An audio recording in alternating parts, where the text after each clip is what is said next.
1867. A freight train on the Erie Railroad rounds a blind curve in the Alleghenies at 30 miles per hour. The engineer sees nothing ahead but dark track and rain. There is no signal tower for 40 miles in either direction. No telegraph wire runs along this stretch. The only warning system between him and the dead train around the curve is not a machine. 600 feet down the grade, another train sits dead on the track. Its boiler has blown a tube. The only thing standing between a rear-end collision and a clear stop is a single man. He left the caboose 12 minutes ago with a lantern, 2 small explosive charges, and a flare that burns for 10 minutes. He is standing alone in the dark, 2 miles behind his train, in freezing rain. He is the signal. For 70 years, that man was the entire safety system of American railroading. And every trick on this list exists because somebody just like him figured out how to stay alive in a system that gave him no technology, no communication, and no guarantee he would make it home. If your grandfather worked on the railroad, he knew every one of these, and he never told you because to him, this was just Tuesday. Have you ever heard a story like that from your family? Drop it in the comments. And if this is the kind of history that pulls you in, subscribe to American Ironworks. The first trick is the oldest, and it is exactly what that man on the Erie was doing. The flagman's walk. When a train stopped on unsignaled track, the rear brakeman grabbed a kit from the caboose. Inside were flags, flares, and small explosive charges called torpedoes. He climbed down and walked backward along the rails. 1 mile, sometimes 2. He carried a red lantern and placed the torpedoes on the rail at intervals behind him. Then he stood there. No shelter, no communication back to his train, no way to know if another locomotive was coming around the curve behind him. He waited until the engineer blew 4 short whistle blasts to call him back. If the engineer forgot or the whistle froze, the flagman stayed. That leads directly to the second trick, the torpedo itself. A torpedo was a small paper-wrapped explosive, about 2 inches square, filled with detonating powder. 2 lead straps held it flat against the top of the rail. When a locomotive wheel rolled over it, the charge went off with a bang, loud enough to hear over a steam engine at speed. Edward Alfred Cupola invented the device in England in 1841, and American railroads adopted it by the 1870s after decades of rear-end collisions proved that lanterns alone could not protect a stopped train in fog. The rule required 2 torpedoes, spaced several rail lengths apart. The engineer of an approaching train heard bang, then a second bang a moment later. That double detonation pattern confirmed it was intentional, not debris on the track. The third trick burned. A fusee was a pyrotechnic flare shaped like a stick of dynamite. It burned bright red for 5 or 10 minutes and carried its own oxygen supply, which meant you could not smother it with dirt, stomp it out with a boot, or drown it in a puddle. It burned until the chemical compound was spent, and nothing a man could do would change that. The flagman dropped a lit fusee on the ground when his train pulled away from a stop. A following engineer who saw a burning fusee on the ties knew another train was less than 5 minutes ahead. The chemical dripped while it burned. Crews learned fast to wear thick gloves and keep the flare away from their boots. 1 drop of burning fusee compound through a boot. Eyelet meant a 3rd-degree burn before the laces could come off. Now consider what the engineer had before radio, the whistle code. Before the 1960s, the locomotive whistle carried an entire language. 2 short blasts meant start forward. 3 short blasts meant back up. A long, a short, and a long meant grade crossing ahead. 1 long and 1 short meant personnel on the track.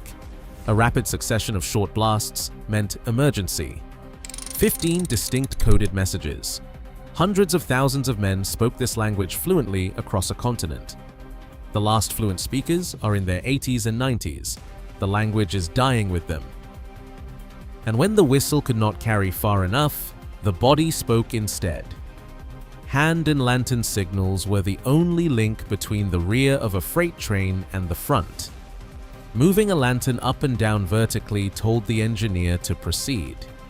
Swinging it side to side across the track told him to stop.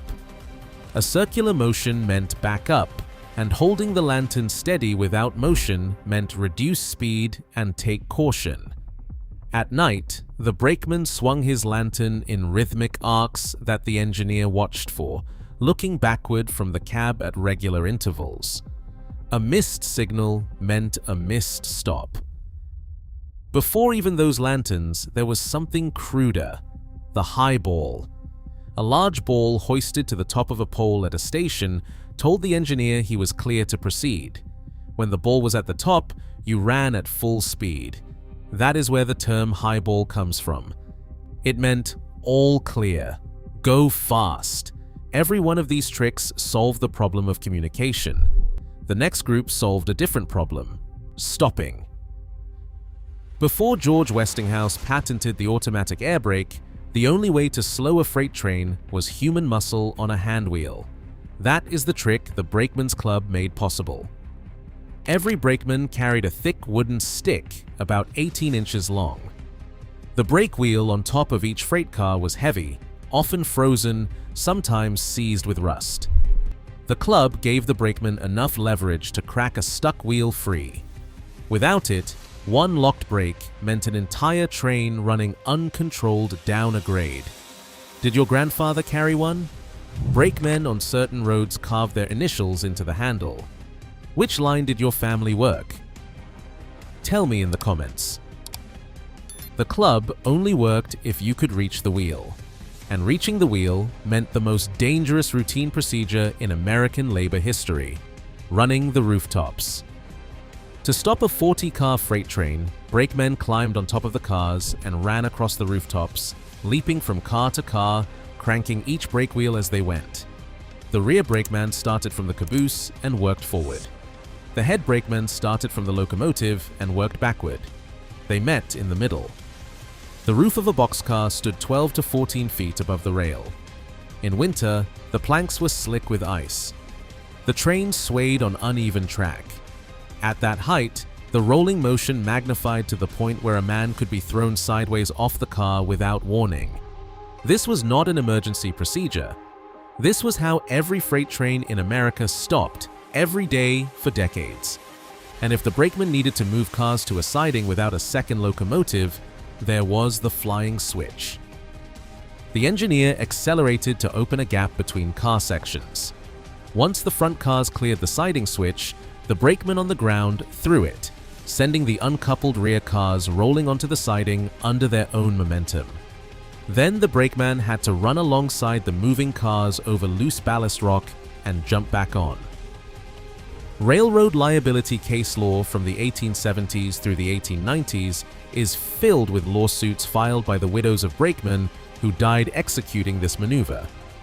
The railroads classified it as a standard operating procedure. Coupling the cars was just as lethal. Before the Janney automatic coupler, connecting two rail cars required a man to stand between them while they rolled together. He guided a heavy iron link into the drawbar socket by hand and dropped a pin through the top to lock it. If his timing was off by a fraction of a second, the cars crushed him.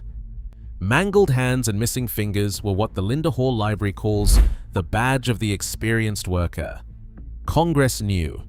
Railroad worker fatalities in the 1880s ran close to 2,000 per year. That made railroading the second most lethal occupation in America, behind only coal mining. State legislatures passed safety laws, but each state wrote different rules, and interstate carriers argued the patchwork made compliance impossible. The railroads fought the federal Safety Appliance Act for over a decade. The law mandating air brakes and automatic couplers did not pass until 1893. And even then, the railroads got a 7-year grace period to comply. Men kept dying from link and pin couplings until 1900, 7 years after Congress admitted the system was killing them. The next trick required the sharpest human sense of all: smell. A hot box was an overheating axle bearing. The journal bearings on freight cars sat inside a box packed with oil-soaked cotton rags. When the oil dried out or the packing got contaminated with grit, the bearing overheated. If nobody caught it, the Babbitt alloy lining melted, the axle seized, and the car derailed. At major stops, yard crews would open every journal box and add fresh packing by hand, essentially re-lubricating each bearing with oiled cotton rags before the next run. On the rails themselves, before infrared trackside detectors arrived in the 1950s, the only hot box detector was a human nose in the Caboose cupola. The crew watched for smoke trailing from a journal box and smelled the air for burning oil and hot metal. Diesel exhaust smelled similar. The experienced man knew the difference. On February 3, 2023, a freight train derailed in East Palestine, Ohio. An overheated bearing, the same failure mode. The Caboose, with the human nose inside it, had been eliminated decades earlier. That cupola on the Caboose was not a decoration, it was a watchtower. The brakemen sat in the raised glass compartment on top and scanned the entire train for shifted loads, dragging equipment, broken couplings, and hot box smoke. The Caboose also stored the emergency kit: flags, fusees, torpedoes, tools, first aid. The railroads replaced it with a blinking box called a freed, the flashing rear-end device. It does not smell smoke. Before any of these tricks could work, someone had to make sure the track itself was not broken. Section gangs walked fixed stretches of rail on foot, typically 6 to 8 miles, inspecting every rail, tie, spike, and joint by eye. They tapped rails with a hammer and listened. A clear ring meant the steel was sound. A dull, flat thud meant a fracture hiding inside the rail where no eye could see it. Until ultrasonic testing arrived decades later, the hammer and the ear were the only flaw detection system American railroads had. They called it the oil and whiting method when they wanted precision. Oil on the rail surface, wiped clean, then dusted with white chalk. Cracks seeped oil through the whiting and showed themselves. The last trick on this list involves water and speed, and a timing error measured in seconds. Track pans were long troughs built between the rails and filled with water. A steam locomotive lowered a scoop beneath the tender while moving at 70 miles per hour. The forward motion forced water up through the scoop and into the tank. The fireman had to watch a float gauge and retract the scoop at the exact moment the tank was full. If he was late by 2 seconds, water blasted out the overflow vents and soaked the entire cab crew. If the scoop hit an obstruction, it was designed to tear away rather than derail the locomotive. The first American track pan went in at Montrose, New York in 1870. William F. Kiesel Jr. of the Pennsylvania Railroad finally designed a scoop efficient enough to work reliably. His 1894 patent doubled water intake to 3.3 gallons per linear foot of trough at speed. 20 tricks. 20 ways to stay alive when the system gave you nothing but your senses, your timing, and the hard lessons of the man who came before you. Every one of these was eventually banned, regulated, or replaced, not because they failed, because they worked. And the fact that they had to exist at all was the proof that the system was too dangerous to operate the way the railroads were running it. The torpedo worked perfectly. That is why they needed block signals instead. The brake club worked perfectly. That is why the Safety Appliance Act mandated AIR brakes. The flagman's 2-mile walk worked perfectly. That is why the railroads owed those men more than a lantern and a pair of boots. The tricks did not fail the men. The railroad failed to build a system that did not require a man to stand alone in the dark, 2 miles from his train being the signal. If these are the stories your family carried, subscribe to American Ironworks.